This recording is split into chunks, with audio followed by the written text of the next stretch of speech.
And we back. Somebody asked me on Twitter the other day, Kenny, why have you taken an NBA quiz in a long time? And the main reason for that is the fact that people stopped sending them to me.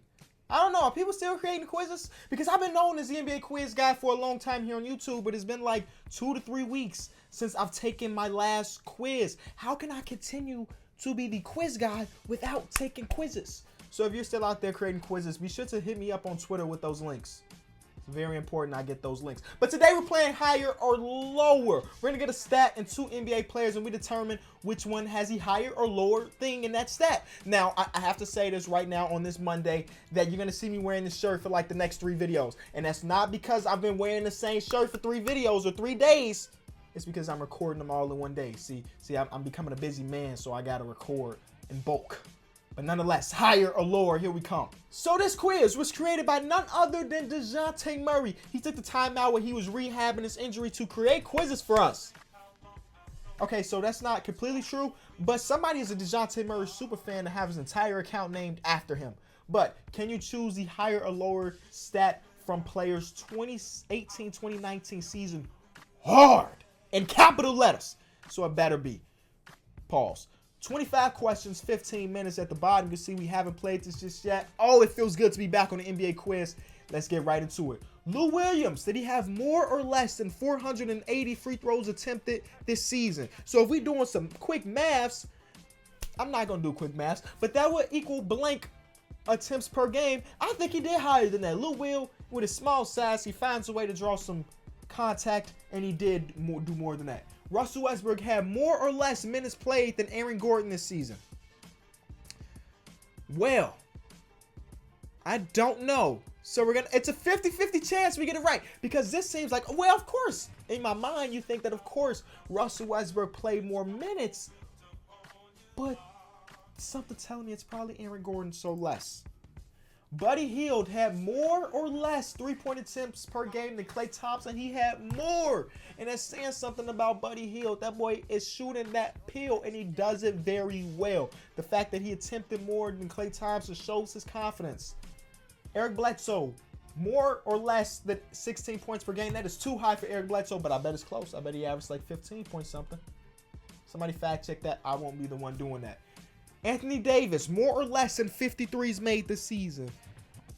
My gut is saying lower because y'all know after the trade deadline, he was only playing like 20 minutes a game. So is he attempting that many threes when he's only averaging 20 minutes per game? I think not. We 5 for 5. Devin Booker had more or less free throw attempts than Russell Westbrook this season. Well, this season for Russell Westbrook was one that he took his foot off the pedal at least a little bit, and he didn't get to the line as much as he used to. Maybe it had to do with maybe his confidence wasn't there because he was shooting an all-time low in free throw percentage. But all that being said, I think Devin Booker probably attempted more, and I am right. Spencer Dinwiddie, more or less than 1,000 field goal attempts. So again, quick maths. I dropped out of school, so my quick maths ain't that good. 1,000 seems about right because though he is a backup point guard, he does play big time minutes, and that means he's in there in the clutch, and he made some big shots for them, so I'm going to go over. First wrong out of 7. You know, not too bad. Jakob Poeltl, 2.5 offensive rebounds per game. There's no way he did that. So, yeah. That's no disrespect, but 2.5 sounds like a lot. And maybe he's close, but I don't know. 2.5 offensive rebounds per game. That could be game-changing for your team to get those extra possessions. I don't know if Jakob Poeltl was doing that. Draymond Green had more or less assists than Joe Harris. Well, there's a stat I actually know because Joe Harris was the secondary ball handler on the Utah Jazz team behind Donovan Mitchell. I guess you can call him third after Ricky Rubio. But all that being said, Joe Ingles has very, very good vision. And I think I said Joe Harris earlier, but Joe Ingles has very, very good vision. So because of that, Joe Ingles has more, which means that Draymond Green has less. Joel Embiid has more or less offensive rebounds per game than DeAndre Ayton. I would guess he had more. And I was guessing wrong. Take your time, Kenny. There's no reason to rush. John Collins had more or less rebounds than Steven Adams this season. This is per game, and I think he's going to have more because Steven Adams plays alongside Russell Westbrook, who always gets his 10-plus rebounds, so he's taken away from Steven Adams a little bit, and John Collins don't have to share that with nobody. LaMarcus Aldridge had more or less points per game than Julius Randle. Less. Julius Randle averaged like 24. 24. Low key though. He might be about to get paid this offseason. Lauri Markkanen, 1.5 assists per game. And somebody that did not miss a Bulls game this season. I can 100% confidently tell you that he did not average 1.5 assists per game. He don't need to pass the ball. That's not his role. Shoot the ball, Lauri. That's all I want from him. That's all I want from him. Shoot the ball and play some defense. Because there's times throughout the season where I'm like, Lauri, please take more shots. We shouldn't have you in games where you take 8 shots, dog. You too gifted. But that's a message from me to him. Luka, 3.5 turnovers per game this season. That's an interesting one because, again, he was a rookie and he was a primary ball handler for his team, but he was not like rookies that we've seen before. Most rookies, when they have the ball in their hand that much, will probably have more, but Luka's special, so I'm saying less. Kemba Walker had more or less field goals per game than Bradley Beal this season.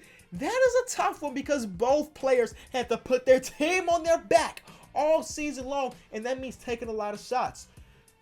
I would guess that Kemba took more, but I also think Bradley Beal was like top 3 in the league in minutes per game. So I'm actually going to go with Bradley Beal. See, if you use some deduction skills, you can go very far in this world.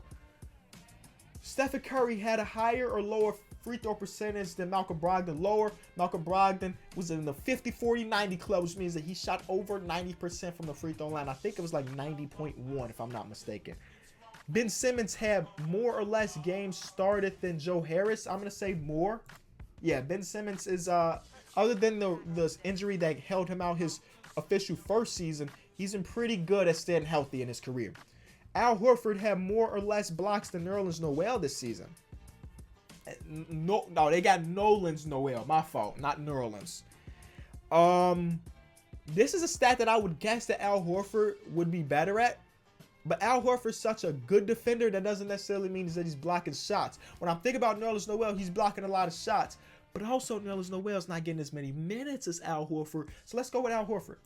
Okay, nope, I should have went with the shot blocker. My fault.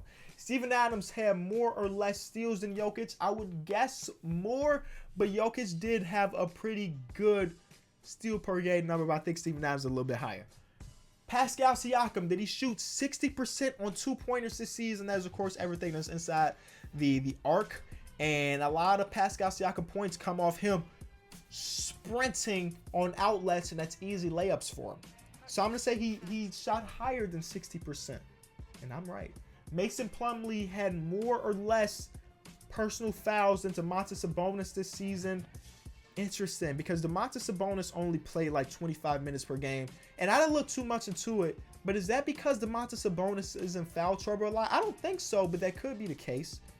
Mason Plumlee is also playing backup center minutes, so I'm just going to take a shot in the dark, and I would guess that Mason Plumlee is more of a shot blocker, so he's testing more often. So I'm going to go higher on Mason Plumlee, and I was correct.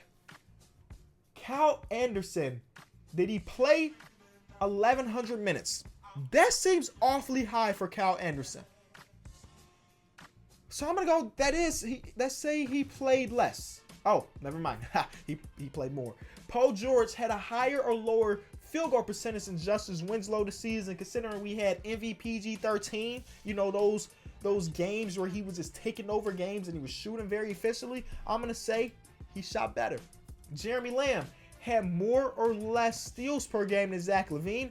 As somebody, again, that doesn't miss Bulls games, I can assure you that Zach LaVine's not getting that many steals. So because of that, I'm giving it to Jeremy Lamb. And the last question, De'Aaron Fox more or less than 130 steals. They'll put him at approximately 1.3 steals per game, if my math is not mistaken, which it probably is, but I would say he did more than that.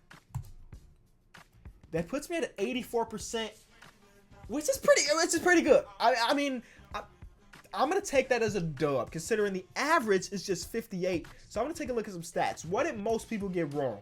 Most people got right that Eric Bledsoe wasn't putting up 16 points per game. But most people got wrong that the Paul George question. People thought that Justice Winslow shot better, which Sure, I can understand why you can guess that. And then a lot of people got wrong the Joel Embiid question. I also got that wrong. The Cal Anderson question. So basically, the ones that I got wrong, most people got wrong too, and it makes me feel good. And that's it. If you did enjoy the video, be sure to leave it a like. Again, my quiz makers out there, be sure to hit me up on Twitter. I am always refreshing my mentions for new quizzes. I also got more videos coming this week. I want to make this a filled week because it's the first week that I really have that I'm completely settled. So as you can see, I'm stockpiling videos right now. So I got 3 that I'm recording today.